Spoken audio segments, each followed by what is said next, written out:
சஹான்ஜி speaking. மனமிட்டு பேசுகிறேன். தேடலற்ற தேடல் தொடர் பாகம் 20 2ஆம் பாகம். தலைப்பு: உயர்ந்த அளவில் இருந்ததால் அப்படி ரகசியமாக செயல்படும் அந்த கூட்டத்தின் குறிக்கோள்கள் இந்தியாவில் நிகழ்த்த முடியாது என்பதற்காகத்தான் மகாத்மா காந்தியை அந்த இயக்கம் சுட்டு கொன்றது. அந்த இயக்கத்தின் பெயர் RSS. ஒரு விவசாயி தான் பிரதமராக வர வேண்டும் என்று சொன்னார் என்றால் ஏன் அப்படி சொன்னார்? இந்திரா காந்தியை போல், ஓமந்தூரார் போல், கர்ம வீரர் காமராஜரை போல் இருக்கும் நமது மோடி விவசாய குடும்பத்திலிருந்து வந்திருந்தால் அவர் செயல்பாடுகள் உன்னதமாக இருக்கும். நமது மோடி உள்ளார்ந்து அவருடைய உயிர்த்தன்மை வாயிலாகிய, அவருடைய ஆத்மாவின் வாயிலாகிய உள்ளுணர்வு வாயிலாக அவர் செயல்பட்டிருந்தால், அவருடைய உயிர்த்தன்மையின் குரலை கேட்டு செயல்பட்டிருந்தால் அவர் உன்னதமான தலைவராக பரிமளித்திருப்பார். அவர் ஆணவத்தின் உச்சத்தில் செயல்படும் நிலைக்கு ஆளாகிவிட்டார். ஏனென்றால் அவர் ஆத்மாவின் குரலை கேட்பதில்லை, அவரது உயிர்த்தன்மையின் குரலை கேட்பதில்லை. அதற்கான சூழ்நிலையை இந்த சமுதாயம் அவருக்கு வழங்கவில்லை. அவர் ஒரு தேநீர் வியாபாரியாகத்தான் இருந்தார். ஒரு வியாபாரியிடம் இந்த நாட்டை விட்டால், ஒரு வியாபாரியிடம் நாட்டை ஆட்சி செய்ய கொடுத்தால் அவன் என்ன செய்வான்? அவன் இன்னொரு வியாபாரியிடம்தான் பரிமாறுவான். அவன் இன்னொரு வியாபாரியுடன் தான் நட்பாக இருப்பான். அவன் லாபத்தை மட்டும்தான் பார்ப்பான். மக்களின் தேவைகளை பார்க்க மாட்டான். மக்களுக்கு பணி செய்ய மாட்டான். மக்களை அதிகார துஷ்பிரயோகம் செய்து அவர்களை சுரண்டத்தான் பார்ப்பான். அந்த மாதிரி மனநிலையுள்ள அரசியல்வாதிகள் இப்பொழுது அதிகமாக இருப்பதால் தான் அரசியல்வாதிகள் ஆணவமாக இருக்கின்றார்கள். விவசாயிகள் போராடினார்கள் அல்லவா? பஞ்சாப் விவசாயிகள்.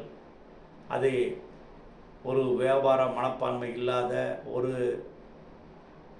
வியாபாரி, ஒரு விவசாயி பிரதமராக இருந்திருந்தால் அத்தனை நாட்கள் அந்த விவசாயிகளை அவன் போராட விட்டிருப்பார்களா? மாட்டார்கள். ஆனால் நம்முடைய தலைவிதி, ஒரு வியாபாரி, தேநீர் விற்கும் வியாபாரி பிரதமராக ஆகிவிட்டார். அவருடைய உள்ளார்ந்த நடவடிக்கை எப்படி என்றால், அவர் ஒரு நடிகராக இருந்திருக்க வேண்டும், மாறியிருக்க வேண்டும். அவர் ஒரு சுற்றுலா நபராக இருக்க வேண்டும், உலகம் சுற்றும் சுற்றுலா நபராக இருந்திருக்க வேண்டும். அவருக்கு நாம் பிரதமர் பதவி கொடுத்து விட்டோம். அப்படிப்பட்ட சூழ்நிலைக்கு மக்கள் ஆளாகிவிட்டனர். அவர் குஜராத்தில் ஆளும் பொழுதே அங்கே ஏற்பட்ட வன்முறைக்கு, மத கலவரத்திற்கு பொறுப்பேற்று அன்றே அவர் ராஜினாமா செய்திருந்தால் இன்று இந்தியாவிற்கு இப்படிப்பட்ட ஒரு பிரதமர் நமக்கு கிடைத்திருக்க மாட்டார். ஒரு வன்முறையாளன்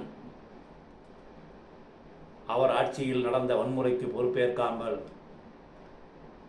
அவர் மறைமுகமாக இருப்பதை உறுதிப்படுத்தாமல் நீதிமன்றமும் தவறிவிட்டது. அப்படிப்பட்ட ஆணவத்தின் உச்சில் வாழ்வும் ஒரு தேநீர் வியாபாரி நம் நாட்டிற்கு பிரதமராக வந்ததால் தான் இப்பொழுது நமது எரிவாயு அதிக விலைக்கு விற்பதற்கு காரணம் ஒரு வியாபாரி பிரதமராக வந்தது தான் காரணம். ஒரு வியாபாரியின் கீழ் நாம் ஒரு ஆட்சி அதிகாரத்தை கொடுத்து விட்டோம். அதனால்தான் அவருடைய செயல்பாடு அனைத்தும் வியாபாரத்தனமாகவும், சுற்றுலா பிரியராகவும், அதிக மேக்கப் போட்டுக்கொண்டு தன்னை அழகுபடுத்திக் கொள்பவராகவும் இருந்து வருகின்றார். ஒரு மகாத்மா காந்தியை போல், கர்ம வீரர் காமராஜரை போல் அவர் செயல்பட வேண்டுமென்றால் அவர் உள்ளார்ந்து பயணித்து அவரது உயிர்த்தன்மையின் குரலாகிய அந்த மௌனத்தின் குரலை கேட்டு செயல்பட வேண்டும்.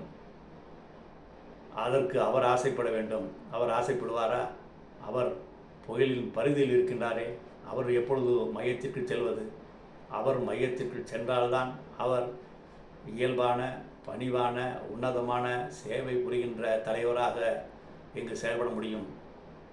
ஆகையால் வருங்காலத்தில்